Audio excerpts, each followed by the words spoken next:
Good morning sa inyo mga ka-JT at ito nga po pala, tinatanghali na tayo ng gising, wala po tayo nasasagap na marites at ayan po, pagkagising ko po, syempre silip kagad sa bintana para hindi tayo makita na nagmamarites.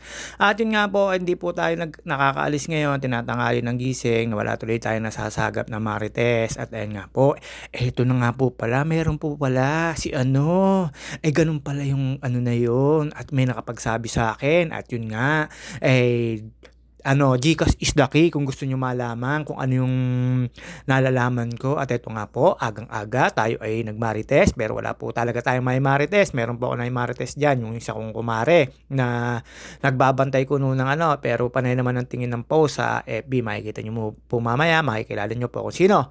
At after ko po siyempre magmarites-marites diyan na hindi po nila nalalaman, CCTV lang ang peg ni JT. At ayun nga po, at eto nga po pala, ayan, nakasagap po tayo ng chismis pero syempre hindi ko po sasabihin, baka po tayo ma-viral, lalo sa mga kapitbahay.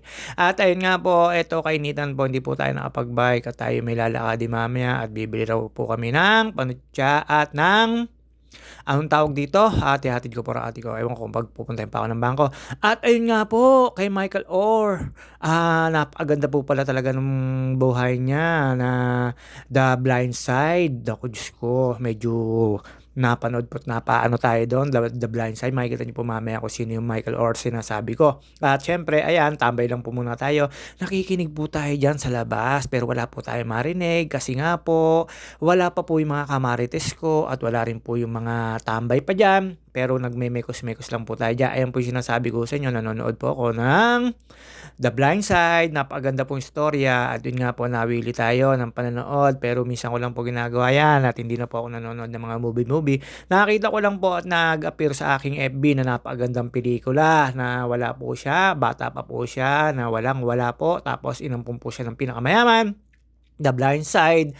Ayun na nga po, ang gumanap ay sina Sandra Bullock. Idol ko yun, Sandra Bullock. Tsaka si Michelle Ortiz ba yun? Yung yung nasa The Fast and the Furious. At yun nga po mga ka-JT. Eto, dire-diretso lang po tayo dyan sa panonood. Naabala pa po tayo dyan kasi tunog ng tunog ang cellphone ko ng lalang talang. Opo, yun po yung maririnig nyo sa isa kong cellphone. Na yun po yung aking message alert. Mga ka-siklista ko, mga ka-driver, mga lahat. At yan po, wala po tayong lakad ngayon at parang rest day ng JT at yan nga po, siguro maisip ako magpagupit mamaya dahil po ang haba na ng buhok natin, parang yung inaanak ko, napakahaba ng hair. At di po ako nakontento dyan na natapos ko po yung pinapanood ko po na nag-commercial, lumabas naman po ako dyan, tapos tumambay, nagmekos-mekos, nakipagmaritisan hanggang sa pumunta po ako sa aming resort na libre. Alam nyo naman po, hindi tayo pupunta doon at shoutout nga pala po sa mga nagpapa-shoutout dyan.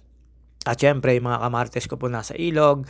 At dito po, ayan, nagtatambay lang po tayo. Harapan po yan ng bahay namin. At yun po yung malaking bahay na may dilaw na yan ay sa ate ko. Tapos, ayan, nag-aantay lang po tayo ng mga kamarites ko dyan na wala naman po tayong marinig at wala rin po tumatambay. Kaya po, ayan, alone ng JT. Tapos, ayan, marami pong umaga po. Ang dami pong dumadaan dyan. Yung mga nagtitinda po, Rigodon ba ho tawag doon. Tapos, may mga small fisherman na nag-aahon ng mga tilapia, wala pong bangos at wala rin pong kandule. Tilapia lang po malimit ko nakikita, minsan huli sa screen, sa bingwet or dalag, wala rin po ako nakikita.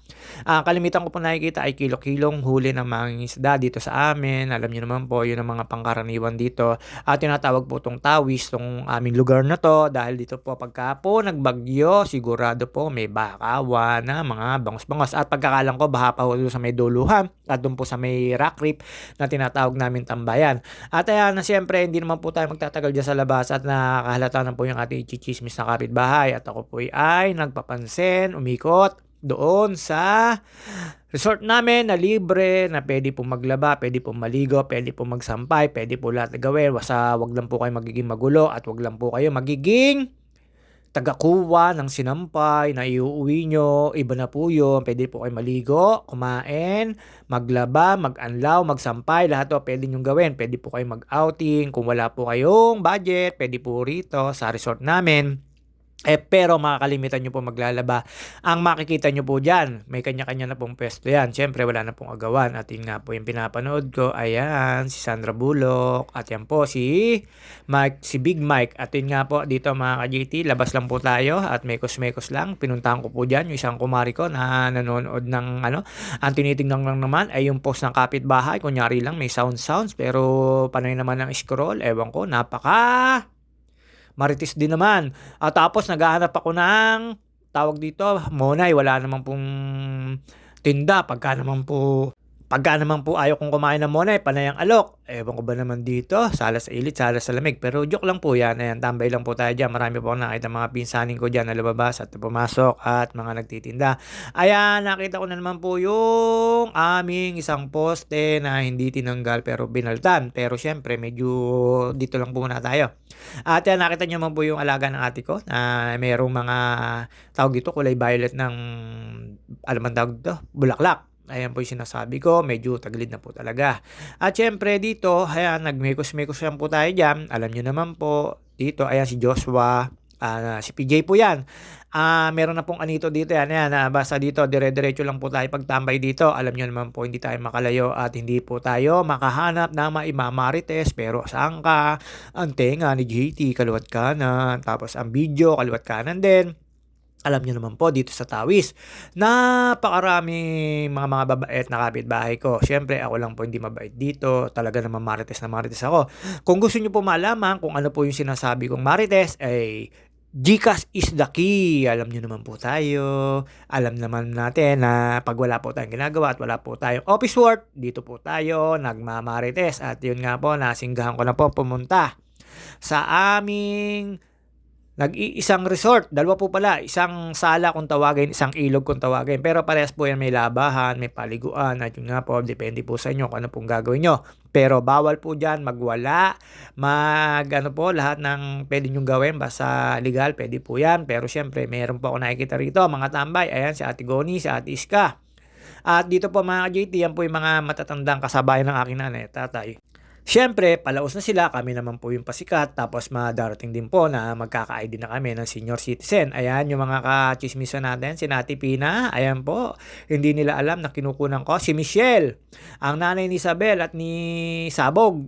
Ayan, naglalaba. At syempre, hindi ko po makunan ng video yung kabila kasi maraming nakaubad na naliligo, ma-nudity tayo. Nudity. Ayun, inulit ko lang po para syempre baka may mag-correct pa po sa akin. At yun nga po, syempre, eto, hindi po tayo nagtatagal dito at bumalik na po tayo at pinuntahan ko po yung isa kong kumare na nagmamarites sa FB. Ayan, nakita nyo naman po, may kakaway pa dyan, mga taga Sitio Mapayapa po ba yan? Basta diyan, taga-dulo po yan, yung mga nabot po ng pero pagkakalam ko nasa evacuation center sila. Ayan, may kakaway po. Ayan, dyan. Ayan, kakaway po yan. Ayun, nag-peace. Siyempre, wala po yung mga kamarites ko rito, kaya pinuntahan ko po at binusit po ako nito. Bumibili po ako ng Monay, wala po maibili. Pagka naman po bibili akong kape, sasabihin may Monay. Ewan ko ba naman dito sa kumari kong to. Pakisabihan nga, Larry Jean. Ito ayan nakita nyo busy. Ayan, punta po ako sa likod. Ayan, minamarites, yung mga nagpo-post. Ayun may binabasa. Tapos, nagulat siya na videohan ko siya. Kaya ayun, dire-diretso po tayo palabas uli. At inaantay ko na lang po yung ate ko. Magpapahatid daw sa kanto. At kami ay mamimili ng sa suman. Bakay naman, suman dyan. At yun nga po, pagkatapos ko po dyan, ayan, tambay lang po muna tayo dito. Naghahanap pa rin ng mga mamarites hanggang nakita ko si Ate Pina dyan na naglalabas. Sa mga binabanggit ko pong pangalan niyan po ay mga kakilala ko, close friend ko. Kung gusto nyo po ma-shoutout, message nyo lang po ako o mag-comment kayo. Sigurado naman po susunod na video ay may shoutout ko kayo. Siyempre, shoutout Meta, Bagay naman. At ayan po, tambay lang po tayo. Nakita nyo naman po yung pa-flowers ng ate ko na ayan po yung dati kong bahay. Diyan po kami dati nakatira. Mga nakakakilala sa akin. Pero syempre, meron pong iniwalay na po ako ng ate ko para po akong aso. Inihiwalay na rin po kasi nga syempre, kailangan din mabuhay mag-isa. At yun nga po, tambay-tambay lang po tayo. At syempre, may mga balak na naman natin kung magbakasyon.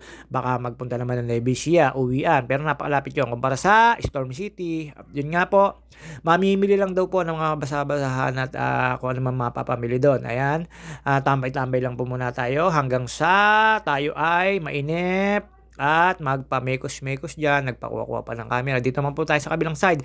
Diyan sa kabilang side, marami rin pong marites diyan, 'di po mawawalan ng marites diyan. Sinasabi ko po sa inyo, mga naka-blind lang po sila or nakatago. At 'yan, may kausap po tayo diyan, si Ate Pina na naglilinis po nung daanan nila kasi medyo, nilulumot po. At siyempre hindi na po tayo magtatagal sa video na 'to at alam niyo naman po, hanggang dito na lang po tayo dahil hindi po tayo umalis at tinanghali po tayo ng gising. Opo, tinatanghali na po ng gising. Natutuwa po ako.